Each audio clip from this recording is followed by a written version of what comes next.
En ce 10 janvier, fête du Vaudou, ce n'est pas faire injure aux mânes de nos ancêtres que de dire à vos Bibles, prêts, partez. Car je renvoie tous ceux qui se posent de nombreuses questions au sujet des FCBE à ce verset de la Bible, Daniel 2, verset 43.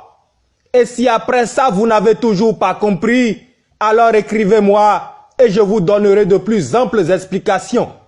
Car il n'y a aucune confusion à faire entre réconciliation, stratégie et tactique.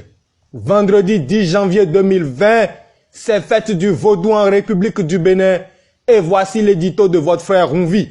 Monsieur le Président de la République, la criette doit fermer. Point final. Elle doit fermer au plus tôt, mais surtout, ces sentences antérieures doivent être rendues caduques. C'est ça qui est la vérité. Piocher dans les édits de la Cour africaine des droits de l'homme et des peuples quelques injonctions à suivre juste pour faire semblant de respecter le droit international était un acte de mauvaise foi que moi, Rumvi, adepte de l'honnêteté en politique, je me devais de dénoncer. Le faux semblant qui entoure les soi-disant réformes de la criette n'honore pas un État qui se veut de droit. Les injonctions de la Cour africaine sont claires. Adjavon Sébastien doit être rétabli dans tous ses droits.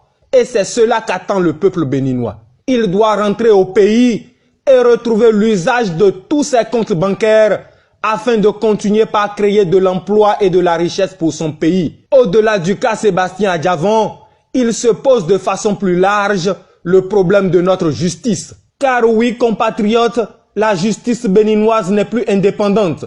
J'en appelle à la probité des quelques magistrats honnêtes qui restent dans notre pays afin que dans nos tribunaux, ce soit le droit qui soit dit et non le droit selon la rupture, édition revue et corrigée. Je l'ai dit et je le maintiens, aujourd'hui en République du Bénin, penser, parler et écrire contre le gouvernement, l'un de ses membres, ou plus grave, contre le chef de l'État ou un membre de sa famille, est devenu un crime si grave qu'il est puni d'une sentence généralement réservée aux coupeurs de route. Non, le Bénin de Patrice Talon n'a pas envie de ressembler au Ghana de Jerry Rawlings.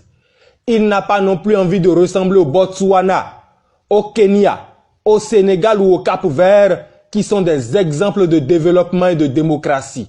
Non, le modèle du régime de la rupture, c'est l'Érythrée d'Isaias Afewerki, une dictature abominable et si sanguinaire qu'il suffit d'appeler le nom du président pour se retrouver en prison pour 20 ans. Voilà à quoi Talon Patrice veut que le Bénin ressemble.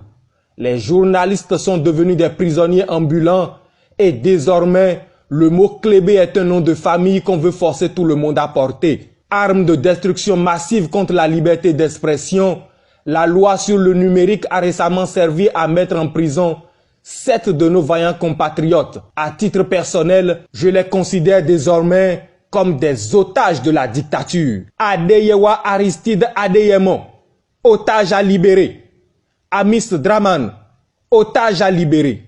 Gilbert Semassa, Florentin Gbadoum, Mounirou Ojo, Genève Bediko, Abdel Assonséré et M. Kapo, otages à libérer.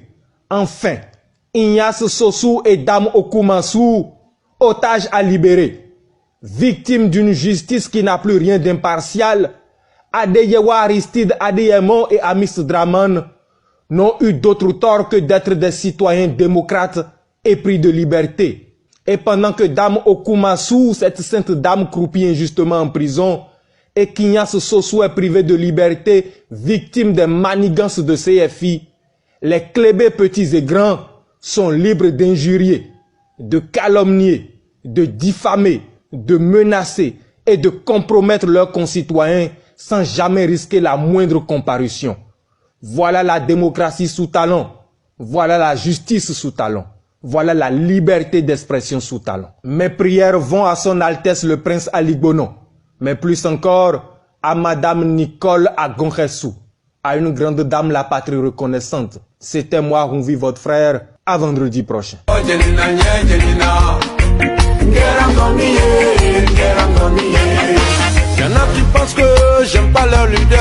ils ont raison, je préfère le peuple.